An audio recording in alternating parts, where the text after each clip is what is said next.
Members, order. Honorable members, the Clerk of the National Assembly, distinguished guests, ladies and gentlemen, I wish to express my heartfelt gratitude to the honorable members here assembled for the high honor that you have bestowed upon me by electing me as the Speaker of this august House. I accept and submit to your will, and I'm ready to serve as the 8th Speaker of the National Assembly since our independence.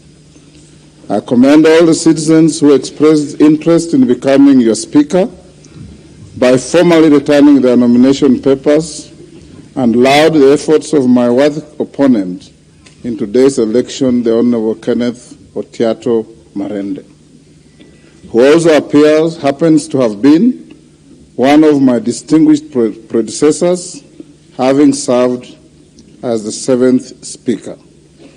My other distinguished predecessors include Sir Humphrey Slade, the Honorable Frederick Mbiti Gideon Mati, the Honorable Moses Kiprono Arap Keino, the Honorable Professor Kimetet Arap Ngeno, the Honorable Kausai Francis Xavier Olekaparo, and my immediate predecessor, the Honorable Justin Beda Njoka Muturi. I am eternally humbled and extremely privileged to now occupy this hallowed seat. Honorable members, when I look at you and visualize the grueling campaigns you have all undergone, I must say that I am proud of all of you for ultimately making it to this House a dream for everybody. I commend you. I'm delighted to note that over 55% of members of the last Parliament have been re-elected. Of this category, 24 of you served in the previous parliaments. Your re-election demonstrates the confidence that the citizenry has in the leaders that they elect to this House. Inspired by this, we should therefore be confident that if we are true to our oath or affirmation of office and responsive to the needs of our people who are sovereign, we will always be the people's house. Allow me at this point, honorable members, to single out and congratulate part of the leadership of the previous parliaments who have made it back to this House. These include the Honorable Aden Duale, who was the leader of the majority party in the 11th Parliament and the larger part of the 12th Parliament. My felicitations also go to the Honorable John Mbadi, the immediate former leader of the minority party, and his former deputy minority leader, the Honorable Robert Mbui. Permit me too to recognize the Honorable Farah Maalim, who served as the deputy speaker in the 10th Parliament.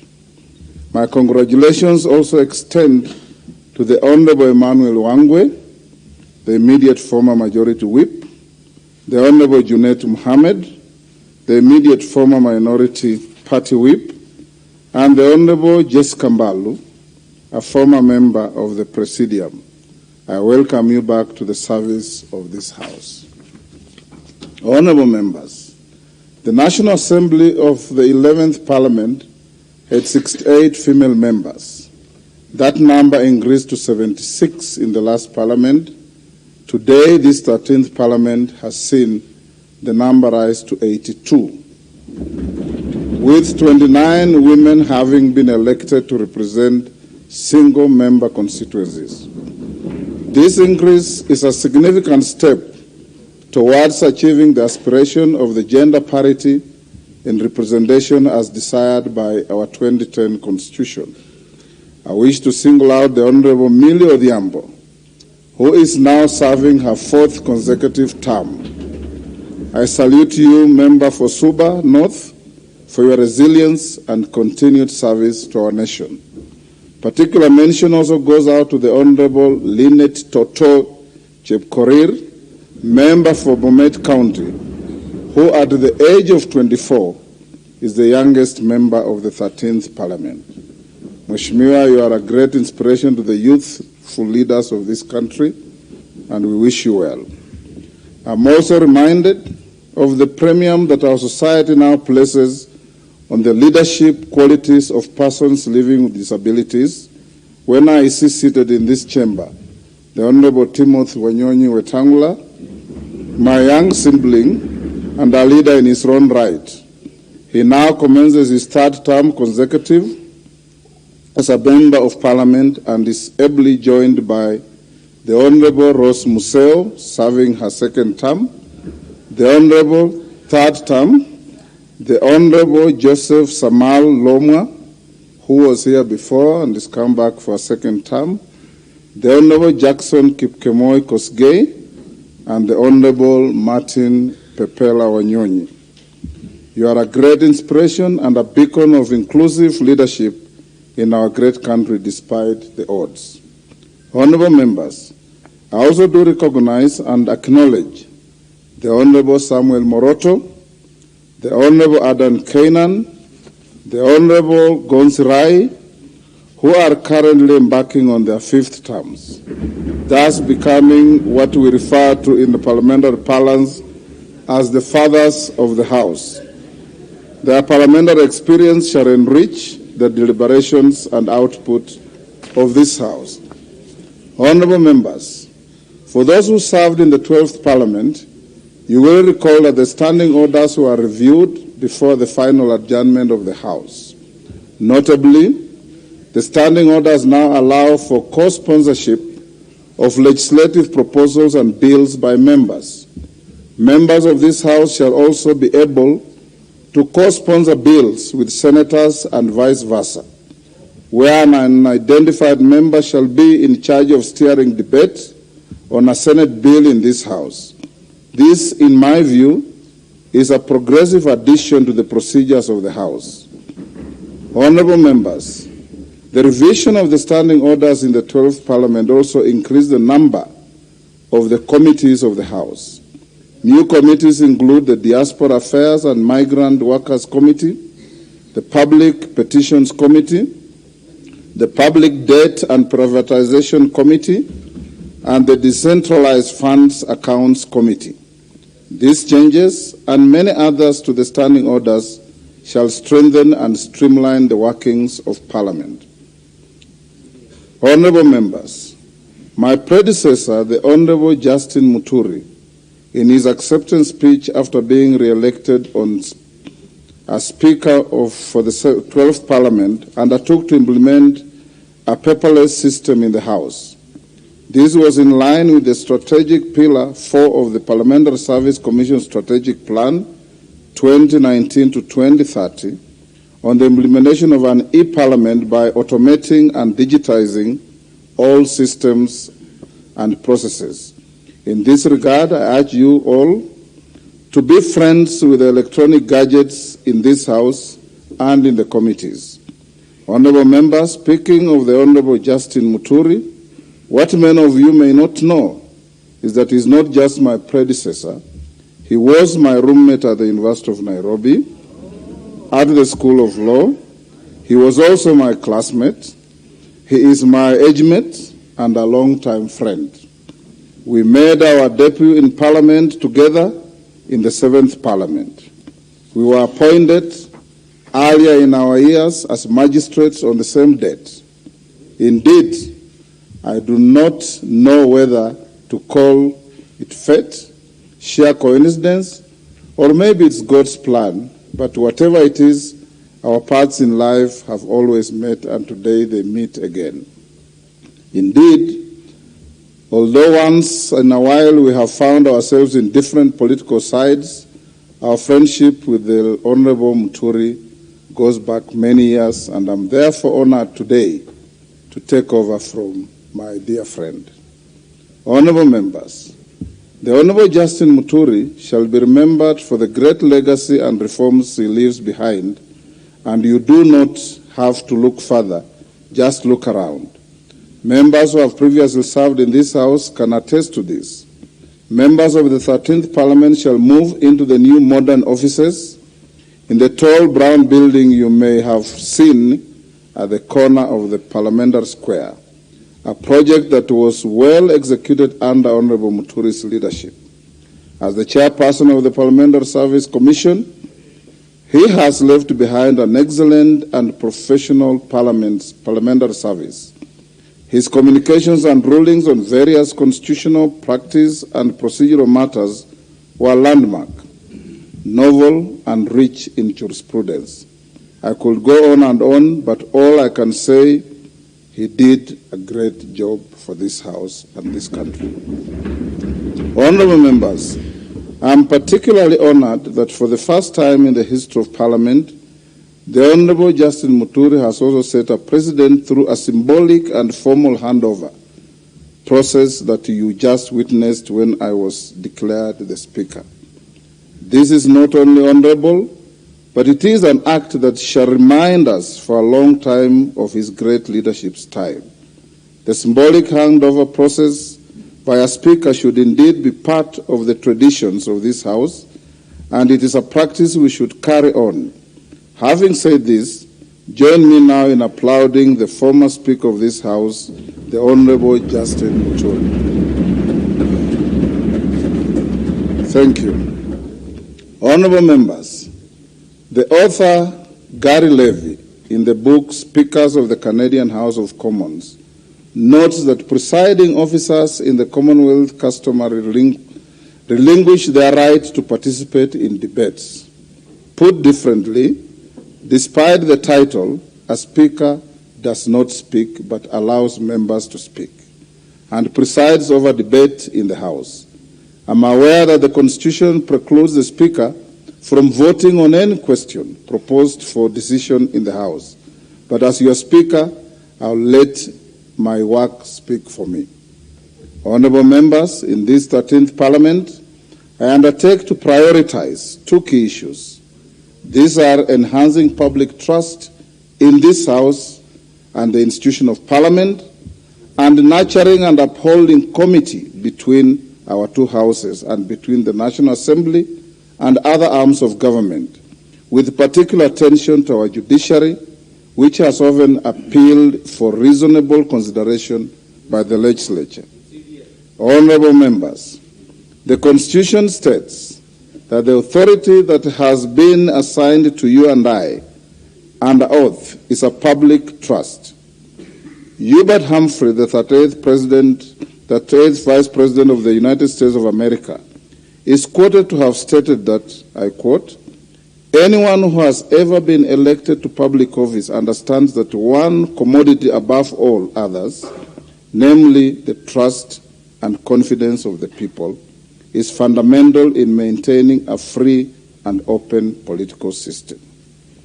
In assuming our respective offices in this House, we are under a constitutional obligation to discharge our mandate in a manner befitting the offices that we have been entrusted to hold. As your Speaker, I undertake to strengthen public trust in the institution of Parliament. I will be keen to midwife, through the Parliamentary Service Commission, live broadcast of committee proceedings and the full operationalization of Bunge TV channels to highlight the work done by this House and its members. In addition to the live broadcast of chamber proceedings, I will support efforts to further actualize the provisions of Article 119 of the Constitution on petitions made to the House by adequately facilitating the work of the new Public Petitions Committee. To my mind, ensuring meaningful access to the House will, like a transparent glass, make Parliament more visible, disrobed of the mystery that people might perceive of its processes. Honorable members, my second assurance to this House is that I will actively maintain committee with other constitutional bodies, promote consultation, and cultivate healthy relations within the bounds of our Constitution and our governing statutes. In the exercise of our oversight functions over state offices and public bodies, I will strive to ensure that all material information necessary for the work of Parliament is availed in a timely fashion by the persons in the National Executive ultimately responsible to this House. I shall strictly enforce the requirement enshrined under Article 153, 3 and 4 of the Constitution, which requires Cabinet Secretaries to attend before the committees of the House to exhaustively answer questions and give full and regular reports on matters under their control. Honorable members, indeed, as some of you may be aware, I served in this House as a member, as from the 7th Parliament, and I therefore fully understand what it is to be one of you. I have also been a senator, and hence I also fully understand what it is to be a sibling brother. I have served in the executive as a minister and assistant minister in different portfolios. I have led various reforms to the rules of procedure of this House during the 7th Parliament and was the head of the delegation of the African, Caribbean and Pacific EU Union Joint Assemblies, and internationally, I'll continue building on the long and rich relationship we have to not just with the ACP EU, but also the East African Legislative Assembly, the Pan-African Parliament, regional integration bodies, the Commonwealth Parliamentary Association, and the International Parliamentary Union. Suffice to mention, honorable members, that the standing orders you enjoy using today with the committee system were drafted by yours truly, the late Bonaya Godana, Julius Sunkuli, whom I believe has been re-elected to this House, and one Bishop Kimani, then Member of Parliament from Nakuru. Honorable members, I have worn many hats, but one of the greatest leadership lessons I carry with me to date is that a leader is a servant of the people. I live by the great words of the 22nd and 24th U.S. President, Grover Cleveland, who served between 1885 to 1889 and 1893 to 1897, who once said, and I quote, "Office holders are the agents of the people, not their masters." These words always ring true to me, and hence moving on, I will be your servant and your agent. My eyes shall be keen to see and listen to all of you. My office will not be an ivory tower, it will be accessible to all of you. Understand to be impartial and promise to see to it that you are able to effectively discharge your constitutional mandate. I am fully confident of building on the past successes of this House and charting new paths that will lead us to more glory and maintain this House as the pride of all Kenyans. Honorable members, I wish to inform you that the National Assembly has organized an induction retreat for all members of this House, which will take place from 18th to 24th September 2022 at a venue to be communicated in due course. This retreat will be a great opportunity for you to thoroughly acquaint yourselves with your mandate, parliamentary processes, and the secrets and tools that will give you a head start as in serving your electorate. I encourage you to attend all these sessions. Honorable members, I wish to commend the acting clerk of the National Assembly and her able team of officers for the successful conduct of the pre-swearing-in orientation last month. The acting clerk has informed me that more than 95% of the members turned up for this exercise. This is a clear sign of your passion to discharge your constitutional mandate, and I encourage all of you to maintain that enthusiasm to serve our people. Honorable members, as I conclude, I unequivocally submit myself to the collective will of this House and reiterate my singular desire to serve with the impartiality, fidelity to the Constitution and the laws of this land, our standing orders, practices, precedents, and traditions of this House. I thank you all. God bless Kenya. God bless our Parliament. Honorable members, I now direct the clerk to read the next order and proceed with the steps necessary for the election of the Deputy Speaker. Thank you.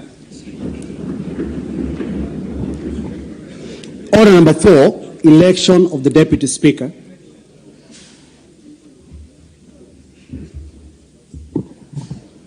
Honorable Speaker, I have the following report to make as a returning officer on this order.